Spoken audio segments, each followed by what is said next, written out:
Go. Hey, what's up, people? It's Alicia J from A Fan's Perspective, and today I have the immense pleasure of being able to interview Kyle here from Incura, and we're gonna get her done. All right, so Kyle, first question, obviously, what's new and exciting in your world? New and exciting. We just started writing and recording again. I guess that's pretty exciting. That's awesome. Yeah. Good stuff. So, I don't know, new songs get to come out and you get to actually not have to be on the road all the time and just hang out and write. So, That's wicked. it's the best part of the job. That is totally wicked. Okay, so I'm gonna jump into this. When you guys actually write a song, how does it usually begin? Do you have a style of song that you want to start writing? Does it start with lyrics, or does it start with like a riff, a bass line, or just a basic drum beat that you guys just want to follow and you're like, that sounds really wicked?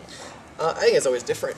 Every single song is different. Usually, though, it comes from like a guitar riff, and then from a vocal idea, and they kind of just meld together, and you can build the rest of the song on that.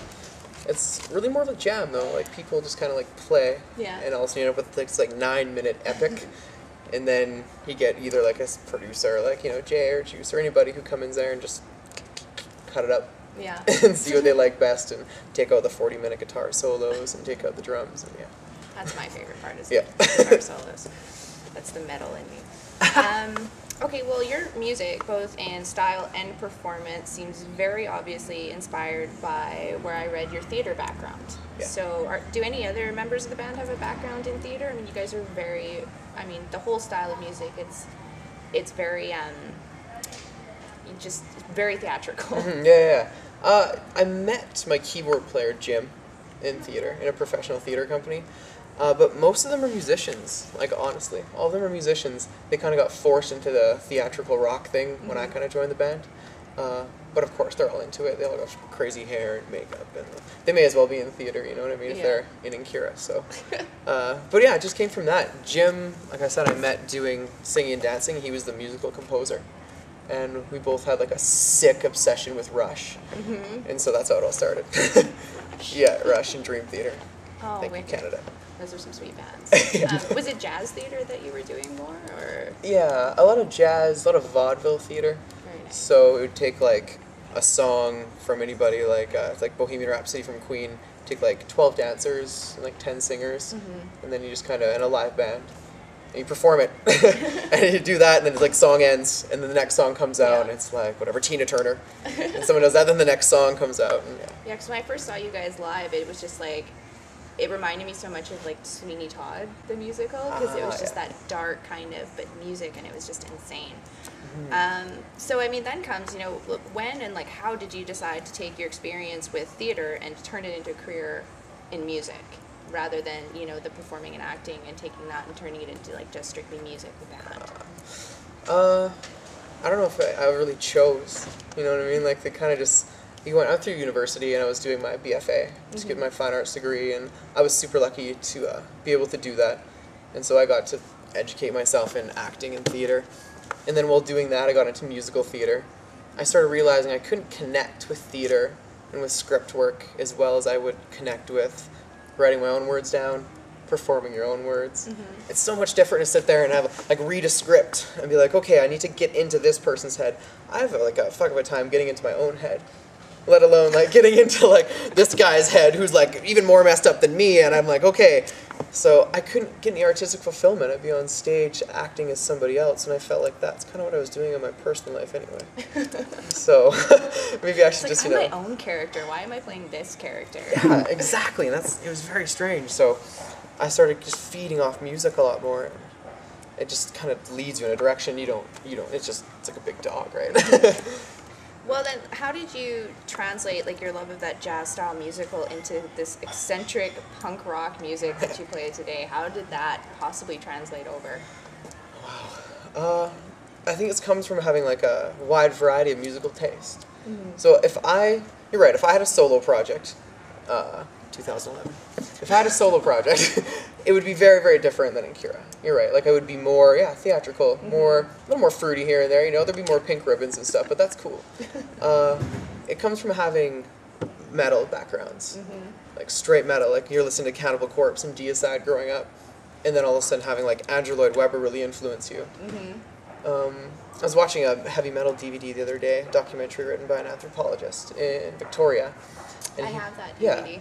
and he says the same thing, right? Like, back in the day, Mozart was not educated, you know, like that. No. He was ripping on solos, he was improvising, he was the master. Nowadays, people like, you know, an Eddie Van Halen, that's kind of the same style. It's not going to be the classical composers that are the amazing musicians, of course they are. But the Eddie Van Halens, think the more like Mozart would have been in a band like that if he was out today. Oh, yeah. For sure. So you can say, you know, theater and metal music, they kind of did a little bit meld, I guess. Yeah. It wasn't my fault. It wasn't my fault, I promise.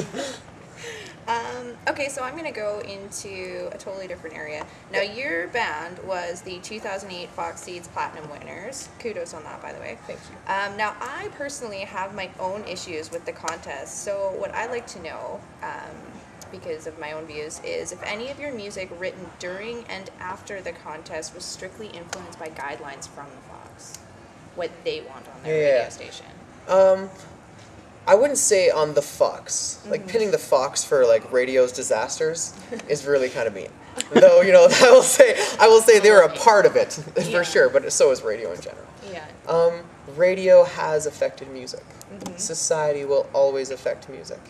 We can't anymore, good or bad, have the same music we had in the 1800s. You know, people don't get into, like the kids today aren't going to get into, like, 40-minute violin pieces. They get, you know, they have iPods, they can switch songs. You don't have to listen to a whole tape anymore.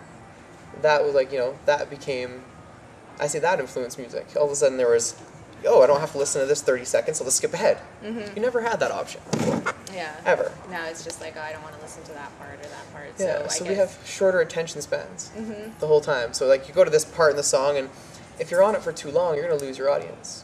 So they say. So again, then I guess more the producers had the bigger influence on the music because they know what's going to sell in the mainstream media, so they would, you know, put their influence on it and kind of take your guys' idea, but then cut it back and cut it down so that it fits into radio. Yeah, and would they have the idea? Do they know what sells best? No, I wouldn't say so. Do they think they know? For sure. But I would say, yeah, more comes from, I think society affected music more than producers did, because if those songs that those producers were writing didn't sell, they wouldn't be writing them. So. Well, if society is truly what's affecting music, then you people need to get off your butts and start listening to some real music so that we can get some better music progressing onto the radios. That's my word of the day. That was great. That was great. I agree. I totally 100% agree. Okay, well, on that note, do you feel that there is a real stable place for your style of music on today's mainstream rock radio stations for that crazy alternative punk rock style of music? I don't know if there's, at least for music, on a lot of radio stations now, you're right. Not in Canada, I will say that. Canada has a harder time, or we have a harder time in Canada getting our type of music on the radio, for sure. But that's also not 100% why you want to write the music in the first place.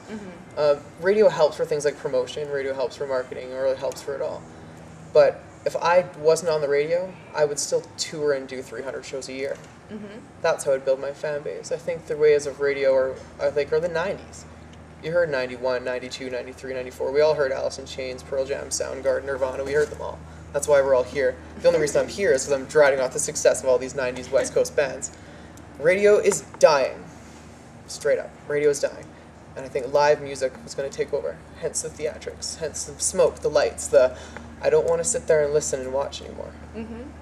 This is why I'm always pushing performance in my reviews. You see, people, performance. That's what it's about. That's what you got to do. It really is.